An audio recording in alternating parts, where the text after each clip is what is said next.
What is going on, everybody? It's your boy Clint from the Die Hard MMA podcast. This is odds.com. This is after the weigh-in for UFC Vegas 22. We are breaking down how these fighters looked on the scale today. We are talking about any last betting opportunities, any additional value we may find in these fighters. I apologize for this video getting a little late out to you this week. If I look a little sunburnt, if I look a little tired, that's because I am. Your boy was volunteering all day. So again, apologize for the video being late. We will be back on track next week. Let's talk about these fighters. Let's talk about how they looked on the scales. First off, elephant in the room.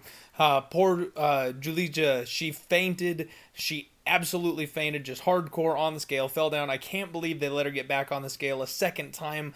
That fight has been canceled. It's unfortunate. We had the under 2.5, and I really loved that spot. That's one of those spots where the opportunity just isn't going to come around again. Even if they manage to rebook these women, I don't know if we're going to get that good of a line again on it. A lot of people kind of spotted that as an opportunity. And it sucks because Julia Avila by knockout was the way I really saw that fight going. I thought she was going to finish it. She looked incredible. She was in insane physical shape. Her abs were popping. She was ready to go. Missed opportunity there. Highly unfortunate. Bet is canceled off the board. First fight of the night, Bruno Silva taking on JP Buys. We've got Bruno Silva and Buys both coming in at 126. Bruno Silva just business as usual. This guy's been around the block before. He's done this 3-4 times now. He's just ready to go. Good shape. JP Buys, excellent shape. This guy's got a physique like you wouldn't believe.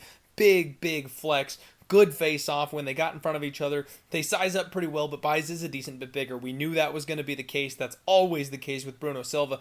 This is a spot where I've been watching the line drop on Buys. I've wanted to take the stab on JP. If I could get this line closer to a pick'em, there's been a lot of love out there for Bruno Silva. And at the same time, I can understand why. You know, the guy's well-rounded. He's got the experience edge. This is a kid who finishes his opponents, and if he doesn't finish his opponents, we're not entirely sure what he looks like. So I can absolutely see why people are betting Bruno Silva. The line never got playable for me. It never got to the point where I wanted to pull that trigger. I wanted minus 130, minus 135. I was never able to snag it at that number, and now it's back up to about minus 150. Some love coming back in for JP. It's going to be a spot where I just end up passing. You know, we've had these derailed hype trains a lot in 2021, and JP laying a minus 150 price tag against a veteran like Bruno Silva, who trains with guys like Henry Cejudo, and then the Patricky Pitbull brothers that are in Bellator. You know, he absolutely could pull this upset here, but the number for either fighter is not where I want it to be. If you want to be on Bruno, you should have got it earlier. If you want to be on Buys, now is the time, but it's still not low enough for me. I'm going to pass. But I think this is going to be a great fight.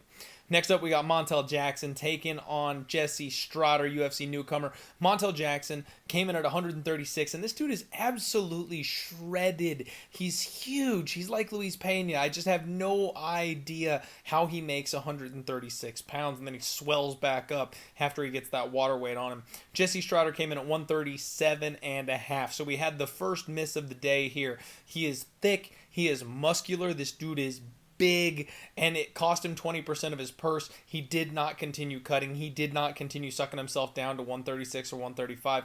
They went ahead and let him stop. When they faced off, we knew Jackson was going to be bigger. We knew Jackson was going to be taller, but Jesse was not as small as I expected him to be. This is a big dude. This is a big, powerful, muscular dude. And the way he comes after his opponents, the way he rips to the body and sets up that overhand shot, the size, the strength, I think there's an opportunity here. I think this is a spot where this may be the new Alexander Hernandez. This may be the guy that steps in here and gets that flash KO that not many people see coming or give him credit for. I'm going to toss a half unit on Jesse Strader inside the distance. It's 10-1. It's plus 1050. So because of that value, I'm going to take a half unit stab on this guy. I think this fight's going under, but that's juiced all the way to minus 190, minus 200 at this point for the under 2.5. You could take fight doesn't go the distance at minus 225. I don't see this fight hitting the judges' scorecards. The way Jesse Strader fights, he's just kill or be killed, and if he gets outclassed here, I expect Montel Jackson probably to submit or ground and pound the guy if it gets to that. So I'm going to take a half unit flyer on the dog, on the newcomer, to see if he can connect with one of those big bombs, because I do think he is big. I do think he is powerful. He's the better striker of the two. Not necessarily the better striker of the two. That may be a little strong, but I like what he brings to the table. I like his toolkit. So we'll see how that goes. He impressed me with his sheer size in this spot at the weigh-ins. Next up, we've got Trevin Giles taking on Roman Dolidze. Trevin Giles came in at 185.5. Looked good, business as usual. Nothing really to report there. Dolidze making his debut at 185. I was waiting for this one. This was the spot I had my eye on. I had to see my Georgian warrior, my boy Roman Dolidze, down at 185, and he looked fantastic. He looked relaxed. He was in great shape. He is built like a brick shit house at 205, and he brought that with him to 185. This guy was on point on the weigh-ins. And then when they faced off, he's huge. He's absolutely massive. It looks like two guys that belong in the wrong weight classes. Like, he is head and shoulders above Trevin Giles. My only concern is the wrestling of Trevin Giles. This guy goes late in every single fight. He gives a good account of himself early, and then he slows down. I do think that the wrestling is going to cause him to fatigue, and I think that Dolidze is actually really live for a submission here. The guy's a world-class grappler. We have seen Giles get tired in round 3 and give up 2 submissions. The only problem is I'm not getting that good of a price tag. Dolidze by submission is 4-1. It's not bad. Dolidze inside the distance, though, is only like plus 140. So I'm not really loving any of the numbers that I'm getting. And laying minus 135 on Dolidze, who his first cut to 185, we're not sure how he's going to look in the cage at 185 against a guy who's actually got more MMA experience than he does. I like Dolidze. I want to bet Dolidze. I do think he gets the submission here at some point. Maybe even the round 3 submission. That might be the way to go, but I just can't find a good number to pull the trigger here. I'm going to say Dolidze wins the fight, but I can't back it with money until I see him in there and in action. Next up, we got Leonardo Santos taking on Grant Dawson. Santos came in at 155.5, gave a good flex, moved around well, good account of himself here over the age of 40, and Grant Dawson looked fantastic at 156. Really good shape, very relaxed, respectful face-off between these guys. This is going to be a good fight.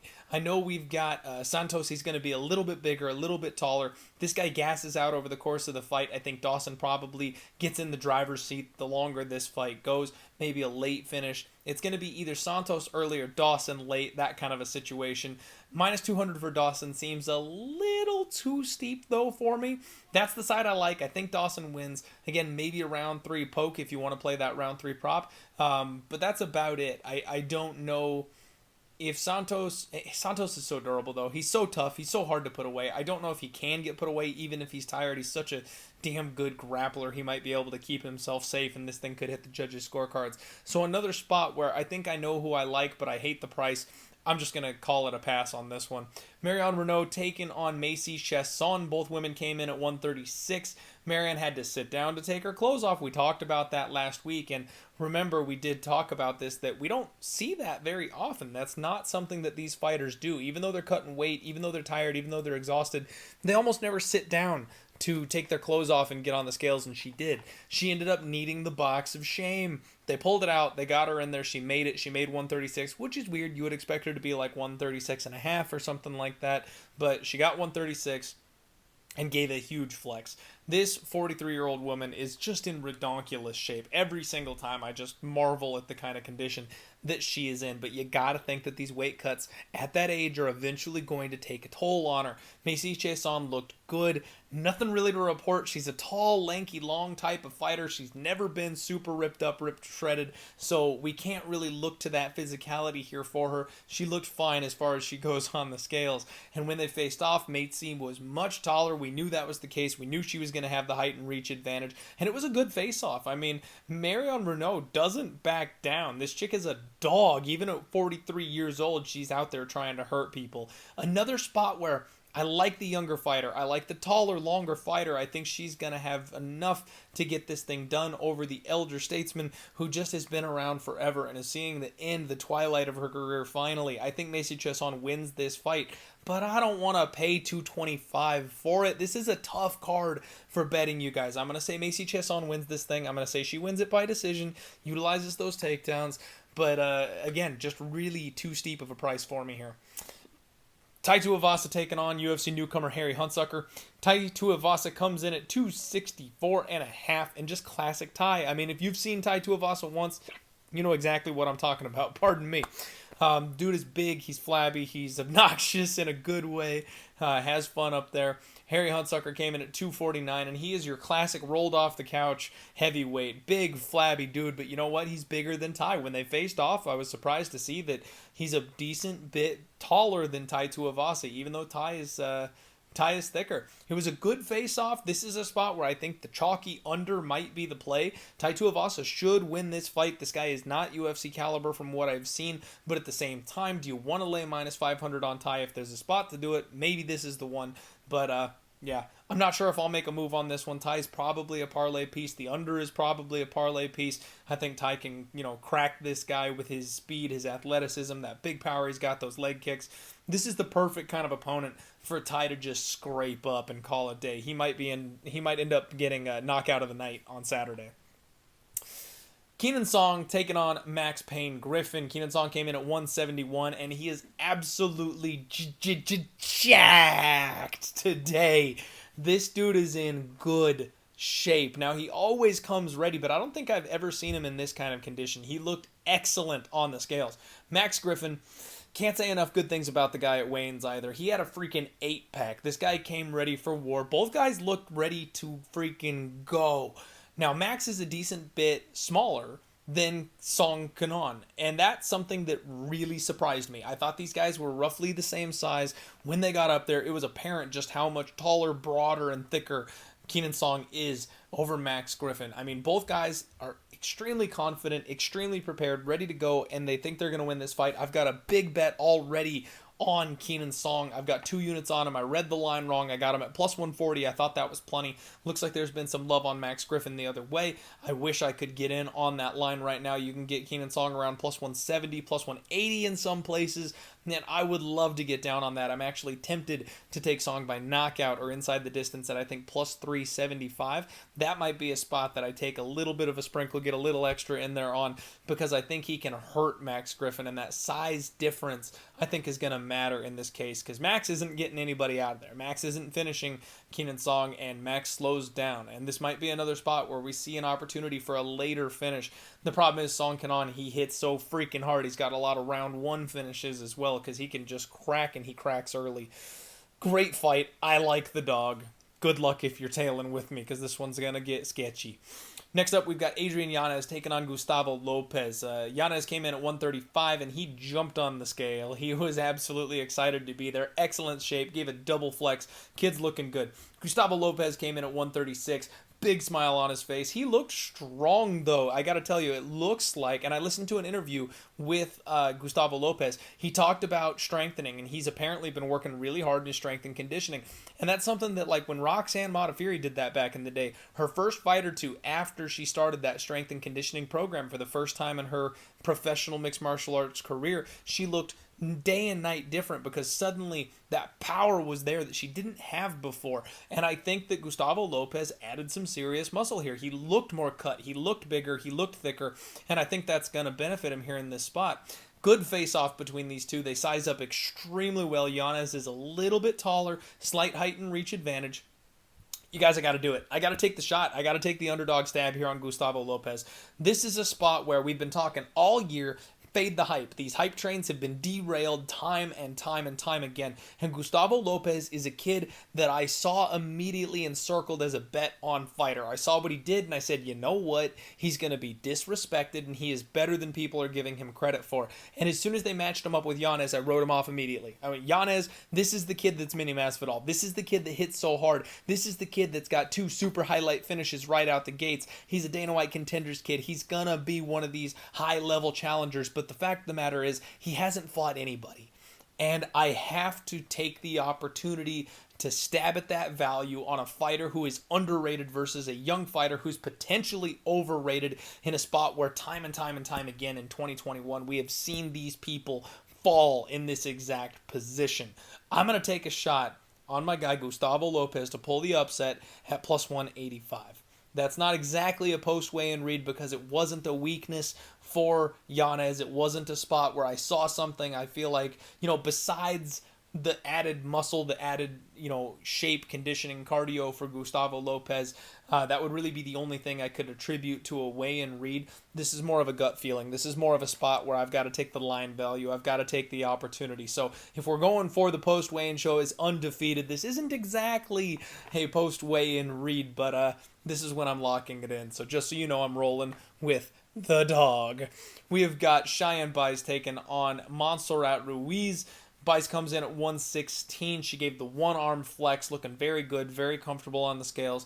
Ruiz came in at 115. She's a little tank. She's very, very thick. Looked good. They got in for the face-offs, and Buys is much bigger. This is a spot where it's the big favorite, it's the hyped prospect, but I don't really buy into Ruiz. I don't think that she's got what it takes to be at this spot. And again, I listened to an interview Cheyanne Buys talked about how her training partner was actually set to fight Montserrat Ruiz, and she had been the stand-in for Ruiz, mimicking her, studying her, making her, giving the looks to her training partner for this person. So she is more than prepared for this short notice fill-in fighter. In fact, it's the perfect person to slide right into this slot. She knows exactly what she's dealing with.